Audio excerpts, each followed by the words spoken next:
The forest is supposed to be a place of peace, a place where we escape the noise of the modern world, where we find ourselves surrounded by nothing but nature. But what if something else is out there?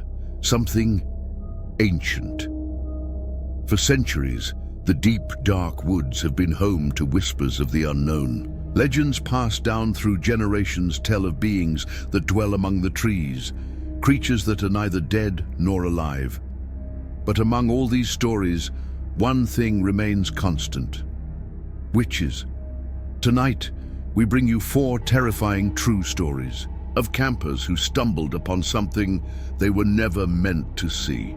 Some barely made it back, others were never seen again. Prepare yourself for the darkness that lurks beyond the firelight. Story 1: The Silent Witch of Black Hollow. The forest was still, too still. Nathan and his 3 friends, Emily, Jake, and Chris, had been hiking for most of the day, searching for a secluded camping spot deep within Black Hollow Forest. The area had been largely untouched, a place where few dared to venture.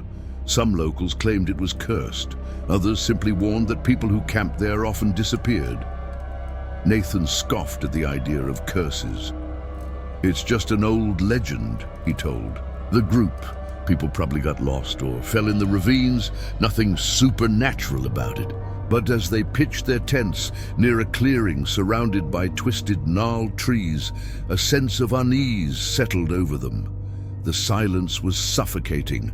No rustling leaves, no chirping insects, not even the distant cry of a bird. It was as if the forest was holding its breath.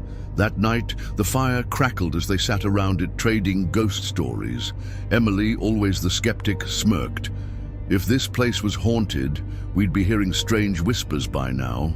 At that exact moment, a dry branch snapped in the distance. Everyone froze.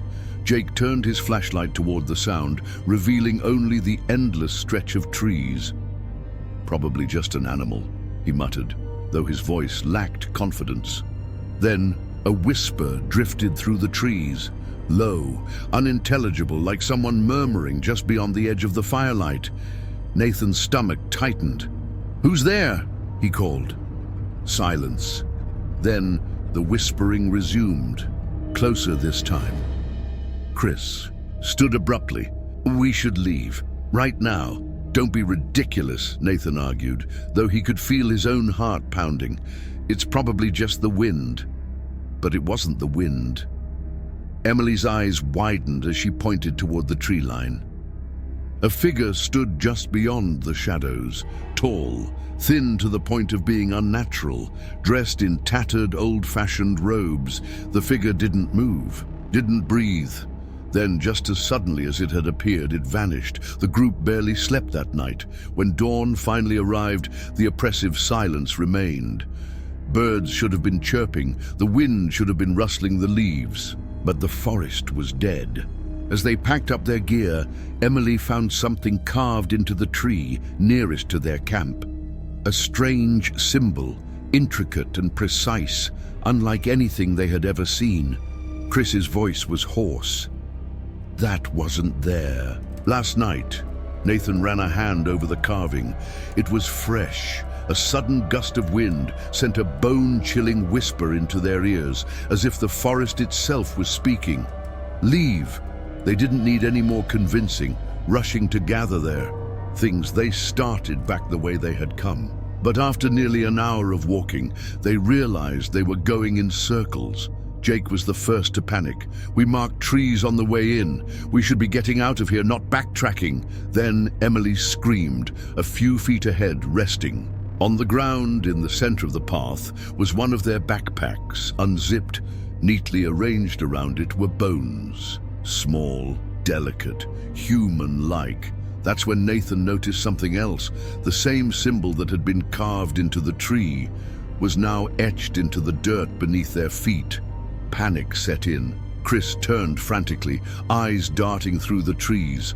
"Something is playing with us." Then the whispering returned, closer, surrounding them, shadows twisted between the trees. The same figure from the night before now stood among them. Not one, but many. Nathan's breath caught in his throat. Their faces were hidden beneath dark hoods, their hands bony and elongated, with fingers that ended in sharpened points. Then, one of them moved forward, stretching out a hand. Jake bolted. The others followed. Branches tore at their skin as they ran, lungs burning, hearts hammering against their ribs. They didn't stop until the forest thinned, the road appearing like a beacon ahead. Only when they were safely inside their car, speeding down the road, did they dare to look back. The figures stood at the tree line, watching, silent, unmoving, as if they had been expecting them all along.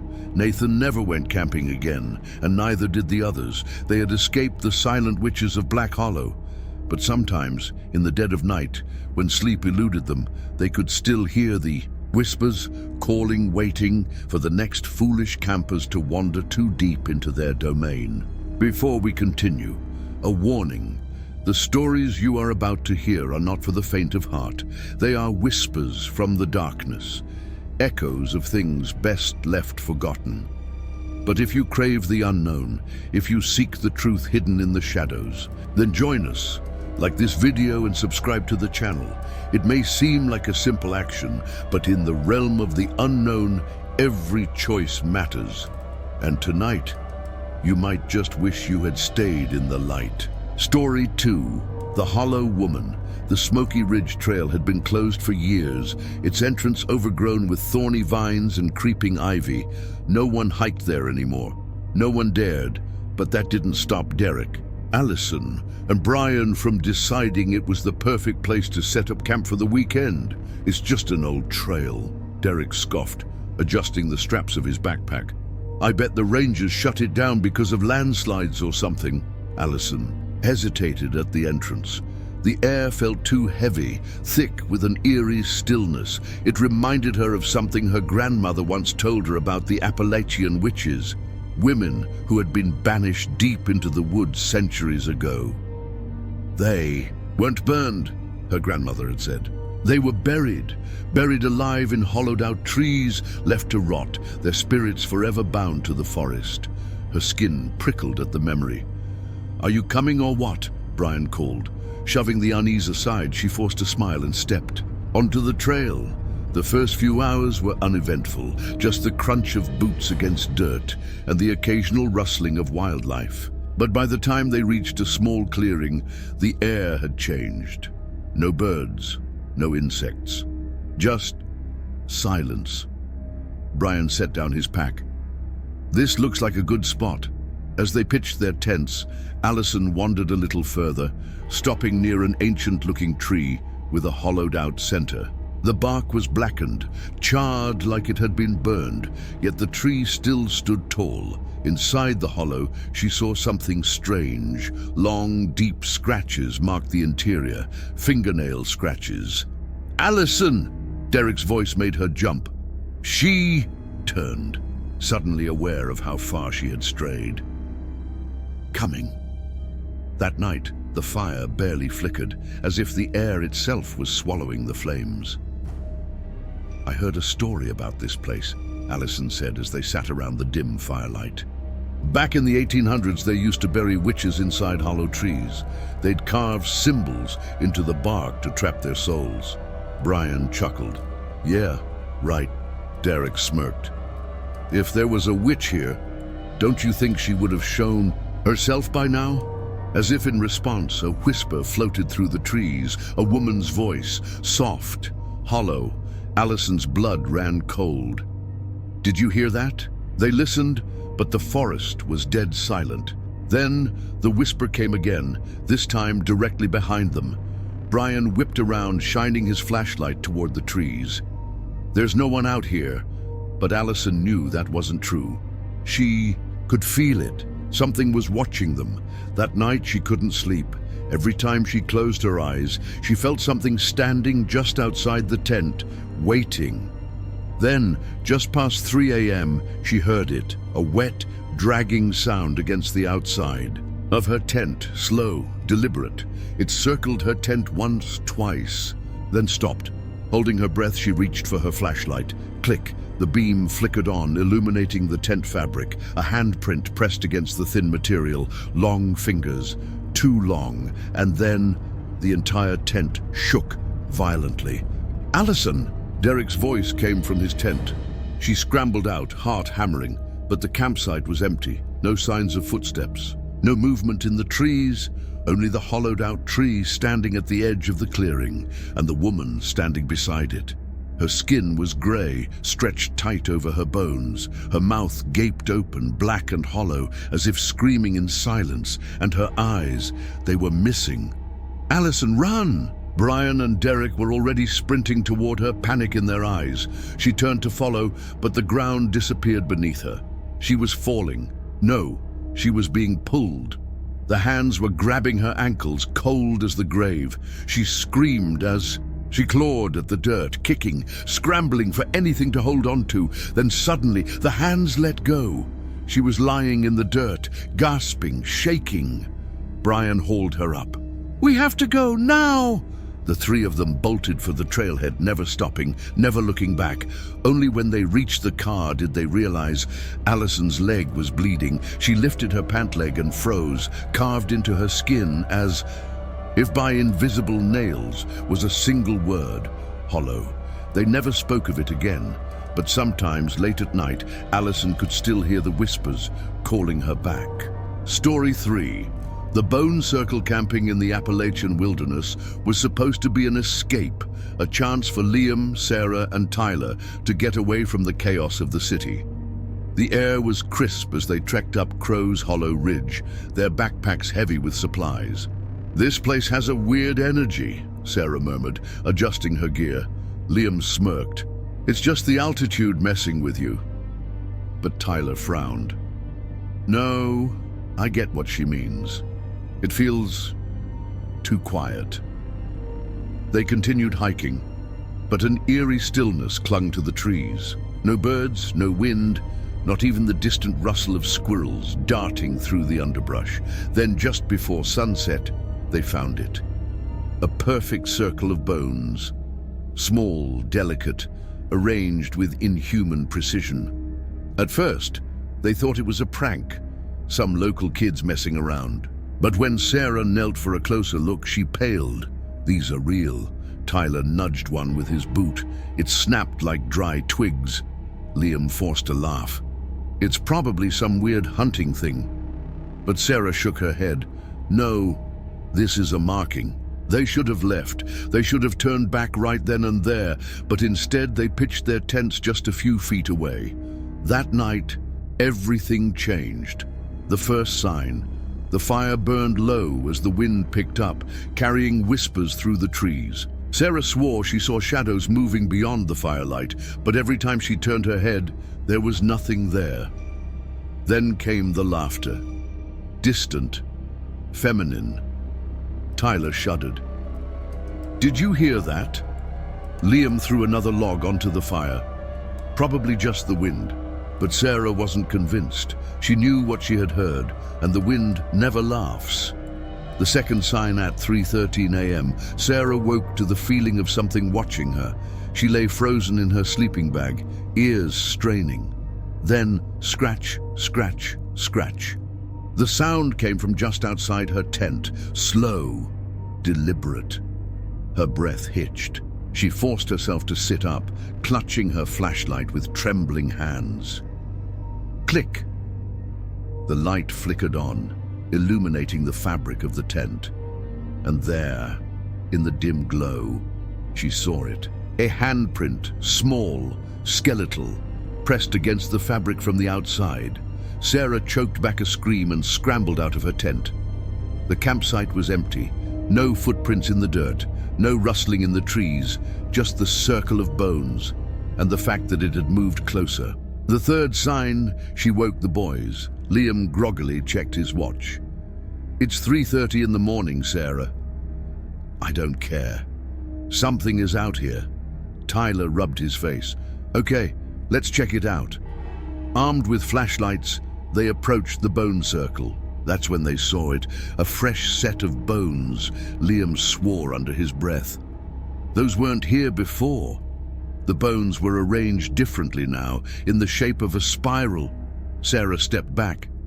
"This is a warning." Then came the whispering, louder this time. All around them, Tyler turned wildly, trying to find the source. "Who's there?" No response. Then Liam gasped. "Look!" Beyond the circle, in the thick darkness of the trees, stood a figure, a woman. She was tall and impossibly thin, draped in tattered black fabric. Her hair hung in wet, stringy clumps over her face, and her eyes were completely white. She tilted her head, moving unnaturally, as if she was studying them. Sarah grabbed Tyler's arm. "We need to go, now." Liam, however, was frozen. I know her," he whispered. Sarah shook him. "What are you talking about?" But he just stared at the woman. "She's in my dreams." Tyler swore under his breath. "Run!" The final sign. They bolted through the trees, branches whipping at their faces. The whispers turned into laughter, sharp, mocking. Sarah chanced to look behind her. The woman wasn't chasing them. She was standing perfectly still, but somehow she was closer. The forest itself was shifting, bending, trapping them. Sarah stumbled, nearly falling, but Tyler caught her. "Don't stop." The trees blurred, the darkness deepened, and suddenly they burst onto the main trail. The whispers stopped. The forest was silent again. Panting, they looked back. The woman was gone, but the bone circle was now at the entrance to the trail. "Waiting?" Sarah turned to Liam, still shaken. "What did you mean back there, about her being in your dreams?" Liam hesitated. Then, voice barely above a whisper, "She said my name." Sarah shivered. They never spoke about it again, but some nights when she was alone in her apartment, she swore she could hear her own name, carried by the wind. Story 4. The Hollow Ones. The forest never felt right. Mia had grown up hearing the stories, the warnings about the Appalachian woods, the tales whispered by the elders in hushed voices. "Stay away from the hollow," they always said. "That's where they walk." But Mia never believed in folklore, at least not until that night. She and her friends, Ethan, Josh, and Becca, had planned a camping trip deep in the mountains, looking for the ultimate secluded getaway. They didn't expect to find a cabin, not on any map, not in any records, just standing there untouched in the middle of the woods, and inside, the symbols, the markings, faint carvings covered the wooden walls, spirals, jagged runes, twisted figures with hollow eyes. A warning. Josh whistled. "Damn, this place is old," Ethan smirked. "Old and abandoned," which means he pulled out his phone. "It's time for a ghost hunt." Becca rolled her eyes. "You and your stupid horror obsession." Mia didn't say a word. She just stared at the markings, a strange unease crawling up her spine. Then the wind shifted. The air, once crisp, turned heavy, thick with the scent of damp earth and something. Rudden, that's when they heard it, a whisper, faint, like the wind moving through dry leaves, but too deliberate, too aware. Ethan grinned. "Okay, that's creepy, but also kind of cool." Josh turned on his flashlight. "Let's check upstairs."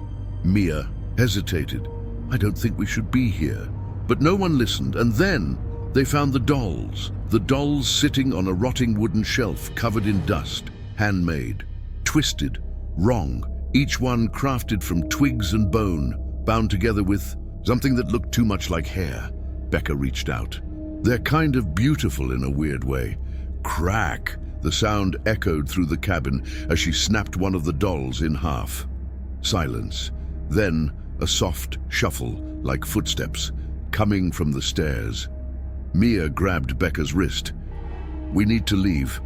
Now!" But it was too late. The first omen. The door slammed on its own.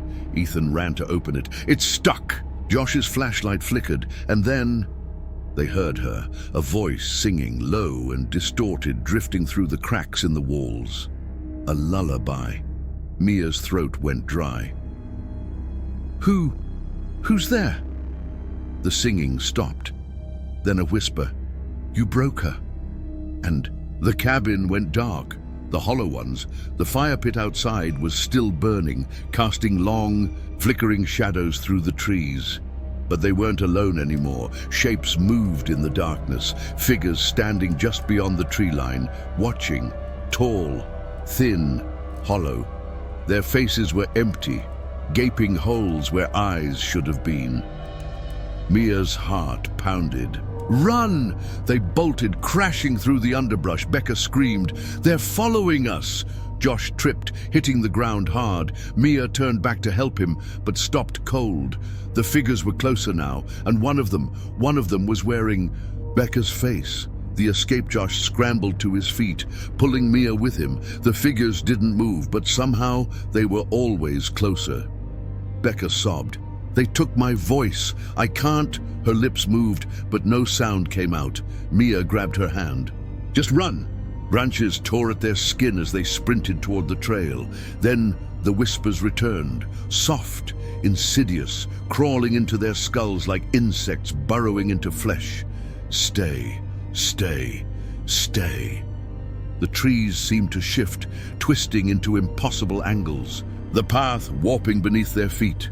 Then suddenly they broke through the tree line and everything stopped. No figures, no whispers, just the cold, empty silence of the forest, the aftermath. They never spoke about what happened that night. They packed their things and drove home in silence, refusing to look in the rearview mirror. But Mia knew. She knew they hadn't truly escaped, because sometimes late at night she could still hear the lullaby, and in her mirror she could see them watching, hollow, smiling, waiting. The forest has always held secrets. Some are just stories, legends passed down through time, but others remain waiting in the shadows, whispering to those who dare to listen. Perhaps you've been camping before. Perhaps you've sat around a fire, listening to the wind through the trees, convincing yourself that the noises outside your tent were just animals. But what if they weren't? What if something was watching? If you ever find yourself camping deep in the wilderness, and you hear a whisper or see a symbol carved into the trees, remember this: never stay past midnight.